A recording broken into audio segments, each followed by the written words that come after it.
தொடர்ச்சியாக அவங்களோட கூட்டணியை வலுப்படுத்துறான வேலைகளை பார்க்குறாங்க. எப்படி இருக்கும்னு நினைக்கிறீங்க சார்? அவங்க இப்போ தான் வலுப்படுத்துகிறாங்க. திமுக ஏற்கனவே வலுவாக இருக்குது. வேற என்ன சொல்லுங்கள்? திமுக தேர்தல் அறிக்கை திட்டங்கள்லாம் இப்போ தயாரிக்கிற திட்டங்கள் எப்படி இருக்குது? மக்கள் அவங்க சுற்றுப்பயணம் செய்வாங்க. அதுக்குன்னு கனிமொழி எம்பி அவங்க தலைமையில் போட்டிருக்கிறாங்க. ஒவ்வொரு ஏரியாவிலும் சுற்றுப்பயணம் செஞ்சு கேட்டுக்கிட்டு இருக்காங்க. போன தடவை நாங்கள் சொன்னோம், இந்த தடவையும் அதே மாதிரி இந்த திருச்சிக்கு என்ன வேணுங்கிறத சொல்லுவோம்.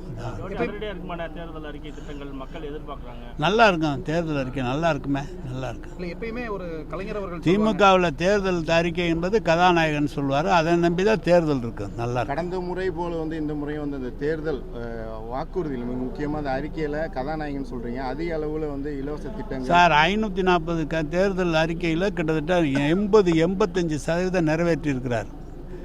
அதை விட சொல்லாத வாக்குறுதிகளையும் நிறையா கொடுத்துருக்கிறார். அவ்வளோ நெருக்கடி, ஒன்றிய அரசுடைய நிதி நெருக்கடியிலும் இந்த திட்டங்கள்லாம் நிறைவேற்றப்பட்டிருக்கிறது. எனவே அவர் சொன்னதெல்லாம் ஓல்டு பென்ஷன்லாம் இன்றைக்கி கொடுத்துட்டாங்க. அதோட 3000 ரூபா பணமும் பொங்கல் கொடுத்தாங்க, லேப்டாப்பும் கொடுத்துட்டாங்க.